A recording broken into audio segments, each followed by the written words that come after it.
Vespa pertama saya adalah Vespa Strada. Kenapa Vespa Strada? Karena waktu itu saya belajar pakai Vespa seri itu.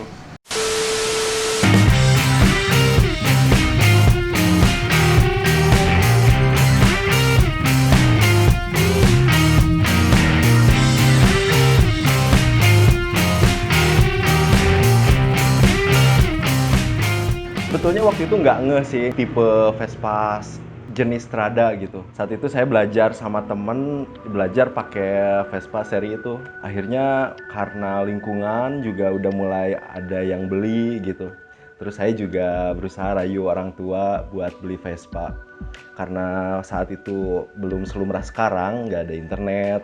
Akhirnya yuk ajakin bapak saya buat main ke tetangga, lihat bapaknya ya Vespa seri itu. Saya pokoknya pengen Vespa yang sama kayak dia gitu, karena saya basic belajar dari situ. Akhirnya realisasi juga, alhamdulillah waktu dapat Strada warna biru langit. Ya udah, mulai dari situ saya ngikutin tren-tren Vespa. Tren Vespa saat itu sebetulnya ada beberapa genre gitu. Ada yang suka racing, terus waktu itu lagi musim airbrush, terus lagi musim army. Pokoknya saat itu Vespa itu lagi kreatif-kreatifnya, lagi bikin restorasi Vespa seunik mungkin.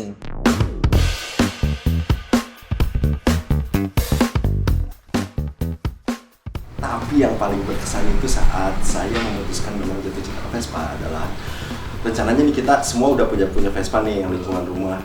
Terus berangkat dari yang nggak punya background klub sama sekali, kita nabung buat ngadain long trip ke Bali waktu itu. Kebiasaan Vespa di jalan saling sapa itu sudah biasa lah. Sampai yang paling berkesan sih itu di Semarang. Di Semarang saat itu dia anak Vespa gitu, cuman lagi pakai motor Jepang lah gitu, motor Jepang. Dia sampai mepetin kita, terus saya kira ada trouble nih di jalan atau apa teman saya. Ternyata dia buat ngajakin kita main ke base campnya. Dari saat itu kenapa berkesan, karena mereka total banget dan senang gitu kita datangin motor teman saya di servis, terus ada parts yang kurang dibekelin gitu, terus dikasih air minum, terus sumbangsi buat bekal di perjalanan segala macam. Nah, sampailah ke Bali. Nah, di Bali itu kita nggak ada rencana buat nginep di mana atau sewa hotel atau losmen atau di mana. Kita di sana itu disambut sama orang skuter Bali.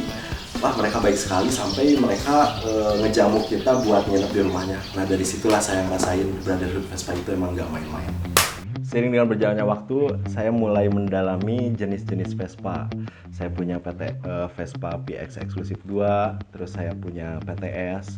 Memang sih karena seri Vespa PTS ini yang paling saya suka. Kenapa? Karena dari pertama saya dapat unit, experience saya dalam restorasi Vespa awal itu di seri itu. Dari cerita restorasi itu saya mulai tahu parts yang bawaan motor itu seperti apa, kualitas yang lokal itu seperti apa. Ternyata ada grade-grade-nya gitu. Tapi itu jadi wawasan baru sih buat saya. Sampailah saya jatuh cinta sama yang original. Original itu karena dari pengalaman saya pakai Vespa itu kan tren Vespa itu berubah-ubah. Ada trennya racing, terus ada airbrush segala macam. Nah, yang originalitas ini terselamatkan dari fase-fase kurun waktu tren Vespa saat itu. Makanya saya lihat nih ini masih bentuk asli. Akhirnya saya sampailah ke unit yang saya punya saat ini. Salah satunya adalah Vespa Special 90 yang lumayan kondisinya masih boleh dibilang 95% lah bawaan dari motornya seperti itu. Setelah Vespa Special 90 tahun 79 itu, saya juga punya Vespa Darling yang saya restorasi dari nol, itu tahun 66. Lalu ke Vespa yang lumayan spesial sih buat saya, karena itu secara histori juga saya belajar pakai Vespa itu. Terus kondisinya juga new old stock gitu. Memang agak jarang kondisi yang punya Vespa Strada dengan kondisi seperti itu. Merekam sejarah itu jadi penting buat saya. Makanya saya membuat ini Vespa Kiwari. Bahwa Vespa akan selalu relevan dengan zaman. Minimal kalau anak-anak saya nanti punya Vespa, jadi nggak bingung mulainya dari mana. Sampai saat ini pun Vespa masih seru buat saya. Untuk video selanjutnya saya belum tahu membahas Vespa 90, Vespa Darling, atau Vespa Strada NOS. Bagi yang penasaran boleh komen di kolom komentar atau DM di akun Instagram @vespakiwari. Terima kasih sudah menonton. Mari kita mulai merekam sejarah Vespa Kun.